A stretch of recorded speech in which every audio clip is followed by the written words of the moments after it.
चक्रवात बिपरजॉय लगातार चर्चा में है और अभी ये गुजरात के तट से टकरा चुका है। और आप सभी जानते हैं कि गुजरात के तट पर जब चक्रवात आते हैं तो काफ़ी भयानक होते हैं, है ना। पिछला जो इससे पहले भी आए थे ताउते चक्रवात के बारे में आप सभी को पता हो, तो चक्रवात बिपरजॉय आ चुका है। और जब भी देखिए हमारी एक लंबी तटरेखा है भारत की, है ना, और लंबी तटरेखा होने के कारण से चक्रवात बंगाल की खाड़ी में भी आते हैं और चक्रवात आपके अरब सागर में भी आते हैं। तो अभी जो लेटेस्ट न्यूज़ है आपकी कि गुजरात के तट से टकराने के बाद बिपरजॉय बेहद खतरनाक हो ही जाएगा, क्योंकि यहाँ पे आपको पता है कि बहुत ज़्यादा गति में जो है हवाएं चलती हैं, लगभग 150 किलोमीटर पर घंटा, 150 से 200 किलोमीटर पर घंटा रफ्तार में हवाएं चलती हैं। और ये तूफानी हवाएं होती हैं, एक तरीके से महातूफान के तौर पे है ये आपका। और इस चक्रवात के कारण से बड़े स्तर पे लोगों को वहां से तटीय क्षेत्रों से विस्थापित किया जाता है। जो आधारभूत इंफ्रास्ट्रक्चर होते हैं वो पूरी तरीके से खत्म हो जाते हैं। बहुत बड़ी संख्या में जान माल की हानि होती है, लाखों लोगों को विस्थापित करना पड़ता है। तो मौसम विभाग का कहना है कि अब लगातार इसका जो अब अनुमान है, चूंकि गुजरात में तट में अभी ये टकरा चुका है तो अब इसका अनुमान 1-2 दिन बाद लगाया जाएगा, लेकिन काफ़ी ज़्यादा भयानक है। अब देखिए यहाँ पर मैं आपको बताता हूँ, ये आप देख सकते हैं किस तरीके से जो है दृश्य होता है बड़े स्तर पे। और ये एक दिन में नहीं कंडीशंस होती हैं। जब भी अरब सागर में चक्रवात आते हैं, आमतौर पे जो भी चक्रवात अरब सागर में आते हैं वो जाकर के गल्फ कंट्रीज या अफ्रीकन कंट्रीज की तरफ जाते हैं। लेकिन कई बार क्या होता है कि साइक्लोन्स जो है भारत भूमि की तरफ भी मुड़ जाते हैं। तो इसको लेकर के मैं आपको एक वीडियो दूंगा जिसमें मैंने बहुत डिटेल से चक्रवात पढ़ाया है, वो वीडियो जरूर देखिएगा, ठीक है। अब यहां पर थोड़ा सा मैं एक डिस्कशन आप लोगों के लिए और कर देता हूं। देखिए अभी जो है आपकी जो भारतीय मौसम विज्ञान विभाग है, ठीक है, उसके द्वारा जो है इसके बारे में लगातार जानकारी दी जा रही है। आप लोगों को भी मैं बता दूं, एक ऐप आता है विंडी, यदि आप उस ऐप का, ऐसे कई सारे ऐप आते हैं, उसमें भी आप लगातार देख सकते हैं जो पवनें चलती रहती है ना, विंड सिस्टम, और ये भी एक पवन तंत्र का ही हिस्सा है। उष्णकटिबंधीय जो चक्रवात हैं आपके, है ना, तो उष्णकटिबंधीय चक्रवात के तौर पे आपका आता है।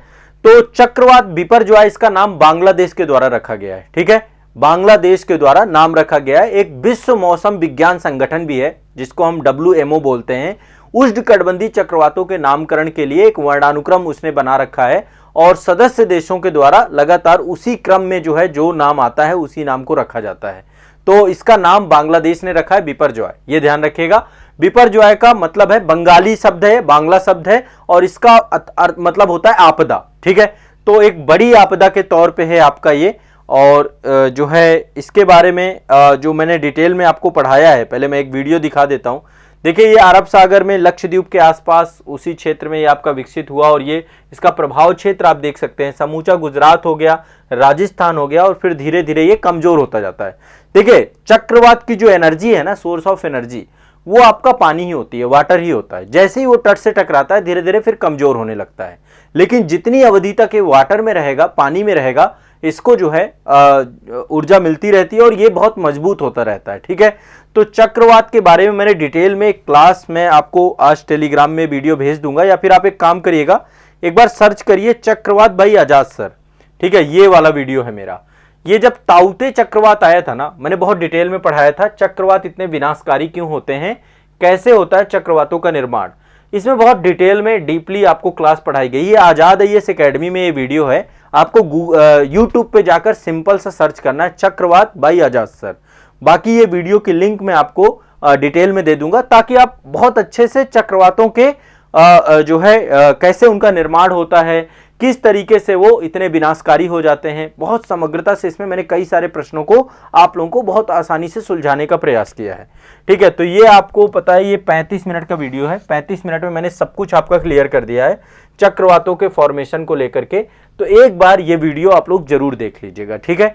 तो अरब सागर में चक्रवातों के बारे में, ये जो जून का महीना है ना, ये अपने आप में जब भी चक्रवात इस टाइम पीरियड पे आते हैं तो बहुत घातक होते हैं। और चक्रवात अक्टूबर नवंबर में भी आते हैं बंगाल की खाड़ी में, आमतौर पे आप लोगों को सभी को पता होगा, ठीक है। एक तरीके से मानिए कि जो समुद्री क्षेत्र है, समुद्री पानी है ना, गर्म पानी के ऊपर जो है कम दबाव प्रणालियों के परिणाम स्वरूप उष्णकटिबंधीय चक्रवात बनते हैं। गर्म समुद्री सतह पर जो है जब तापमान बहुत उच्च हो जाता है तो चक्रवातों का निर्माण भी होता है। और चूंकि समुद्री क्षेत्र है तो समंदर का जो पानी है उसको आवश्यक ऊर्जा और नमी प्रदान करता रहता है, ठीक है। और बंगाल की खाड़ी में भी आपको पता है कि बहुत सारे चक्रवात आते हैं, और इस कारण से चक्रवातों को लेकर के इन डेप्थ कौन से क्लॉकवाइज, एंटी क्लॉकवाइज, ये सारी चीजें इस वीडियो में मैंने पढ़ाया आपका, ठीक है। तो ये आपका जो है उष्णकटिबंधीय क्षेत्र है, आप देख सकते हैं, ये आप देख सकते हैं 30 डिग्री नॉर्थ से लेकर के 30 डिग्री साउथ तक, ठीक है। ये पूरा उष्णकटिबंधीय क्षेत्र है, यहाँ पे टेम्परेचर बहुत ज्यादा होता है और यहाँ पे चक्रवात लगातार आते हैं। तो अरेबियन सी में ये आपका लक्षद्वीप के पास से स्टार्ट हुआ था, वहां से ही आपका बनना प्रारंभ हुआ था, और इसके बाद ये काफी लंबी अवधि तक समंदर में रहा। और इस कारण से देखिए, जब कभी भी अरब सागर में चक्रवात आते हैं ना, तो लगातार ये जितने तटीय राज्य हैं आपके, केरल हो गया, इधर कर्नाटक हो गया, गोवा हो गया, महाराष्ट्र हो गया, महाराष्ट्र बहुत ज्यादा प्रभावित है, और अंतोगत्वा ये आपका जो गुजरात वाला क्षेत्र, गुजरात तट से ही चूंकि ये कच्छ और सौराष्ट्र वाले रीजन से टकराया है, तो इस क्षेत्र में काफी बड़ी संख्या में जान माल की हानि, और ये यहाँ तक पाकिस्तान को भी चपेट में ले लेता है, ठीक है। पाकिस्तान भी इसमें चपेट में आ ही जाता है, हर हालत में किसी भी तरीके से इसकी भी स्थिति खराब ही हो जाती है। तो उष्णकटिबंधीय चक्रवात क्या है? एक तरीके से तीव्र गोलाकार तूफान है, ठीक है, जो उष्णकटिबंधीय महासागरों में जो है उत्पन्न होते हैं। और इसके बाद ये पवनें जब तट से टकराती हैं तो फिर बड़े स्तर पे बारिश करती हैं, बहुत बारिश करती हैं, ठीक है।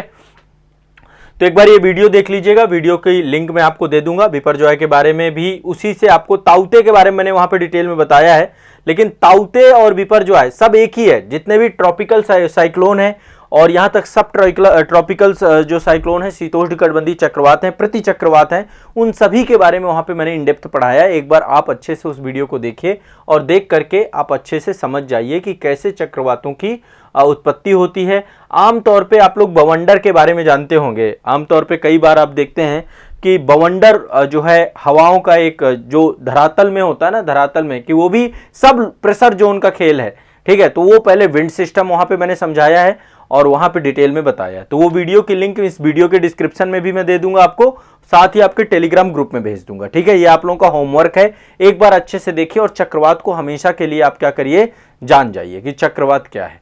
तो बिपरजॉय के कारण से अभी लंबे समय से आपको खूब चर्चा मिलेगी। गुजरात में खूब बारिश होने वाली है, इसके बाद राजस्थान में भी बारिश होगी, और इसके बाद ये फिर धीरे धीरे कमजोर होता चला जाएगा। दिल्ली एनसीआर क्षेत्र तक में मतलब इसका प्रभाव पड़ेगा तो, लेकिन बहुत कम पड़ेगा।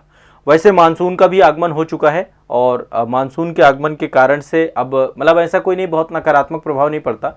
अब ये चक्रवाती वर्षा कराता है, चक्रवात जब भी आएगा चक्रवाती वर्षा होगी। मानसून धीरे धीरे जो है प्रवेश कर रहा है भारत में। तो केरल तट में आया, इस बार थोड़ा सा लेट था, तो इसको लेकर के जो है आप देख सकते हैं पवनों का किस तरीके से जो है यहाँ पे ये पूरा का पूरा दृश्य है। तो बिपरजॉय के बारे में डिटेल जानकारी आपको मैं वीडियो अवेलेबल करा रहा हूं, उसमें अच्छे से सभी लोग देख लीजिएगा, ठीक है। और ये जो तटीय क्षेत्र होते हैं, खासकर उड़ीसा का तट हो गया, इधर बंगाल की खाड़ी से जुड़े हुए जितने भी पूर्वी घाट के तट हैं और पश्चिमी घाट के तट हैं, आप सोचिए कि यहाँ पे जो रहने वाले लोग हैं आम तौर पे जो है इनको वर्ष में 2 बार, एक तो आपका ये अप्रैल से लेके मई तक के बीच में, जून में भी कभी कभी, और अक्टूबर नवंबर में चक्रवातों का सामना करना पड़ता है। एक बड़ी आपदा के तौर पे आपके ये होते ही हैं, ठीक है। और इनको अलग अलग नाम से भी जाना जाता है, हरिकेन भी जानते हैं इनको। प्रशांत महासागर में जो होते हैं ना आपके, पूर्वी प्रशांत महासागर में, अटलांटिक महासागर में हरिकेन, ये भी बहुत ज़्यादा खतरनाक होते हैं। और चीन वाले क्षेत्र में इन्हीं को टाइफून कहा जाता है, ठीक है। तो अलग अलग नाम है। ऑस्ट्रेलिया में इन्हीं को बिलीज कहा जाता है। तो कई सारे नामों से भी इनको जानते हैं। तो चक्रवात के लिए चाहिए क्या? एक बड़ी समुद्री सतह चाहिए, है ना, जिसमें खूब वाटर बॉडी हो, और 27 डिग्री सेंटीग्रेड से ज़्यादा तापमान चाहिए, ठीक है। कोरियोलिस बल होना चाहिए, और जो है इसमें जो हवा होनी चाहिए, हवा आपका जो वर्टिकल और हॉरिजेंटल, उसमें लगातार बदलाव होते रहने चाहिए उसकी गति में, और निम्न दबाव क्षेत्र होना चाहिए, ठीक है। और इसके बाद फिर ट्रॉपिकल साइक्लोन क्या होता है आपका आ जाता है। यहाँ पे एक डायग्राम है, वैसे डिटेल में सारा कुछ मैंने उस वीडियो में दे रखा है, तो आपको अच्छे से समझ में आएगा। बस जहाँ पे मैं ताउते बोल रहा हूँ उसको आपने बिपरजॉय समझना है वहाँ पे, ठीक है। तो एक बार वो वीडियो जरूर देख लीजिएगा। आजाद एईसी एकेडमी के टेलीग्राम चैनल पे भी मैं वीडियो दे दूंगा। ये आप देख पा रहे होंगे फॉर्मेशन, यहाँ पे देखिए वाटर बॉडी है ना, और वाटर बॉडी में ये बहुत ज़्यादा धरातल गर्म हो जाता है। गर्मियों के टाइम पीरियड पे वैसे भी उष्णकटिबंधीय क्षेत्र है, खूब एनर्जी प्राप्त होती है, तो पानी गर्म हो जाता है। पानी गर्म होने के बाद उसके संपर्क की वायु गर्म हो जाती है। वायु गर्म बहुत सारा मॉइस्चर लेकर के ऊपर उठती है और ऊपर उठने के बाद ये चक्रवात का रूप धारण कर लेती है। ठीक है, तो ह्यूज मात्रा में जब ये चलती है फिर ये नीचे यहाँ पे आई वाला क्षेत्र, देखिए चक्रवात की आई होती है, ये बिल्कुल शांत एरिया होता है। यदि आप आई में फंस गए तो आपको पता ही नहीं चलेगा कि आसपास क्या हो रहा है ना। तो चक्रवात भी अपने अंदर शांति समेटे होता है, आसपास तो उसके बहुत बौखलाहट होती है। तो चक्रवात की आई बिल्कुल शांत होती है, यहाँ पे कोई कुछ पता ही नहीं चलेगा।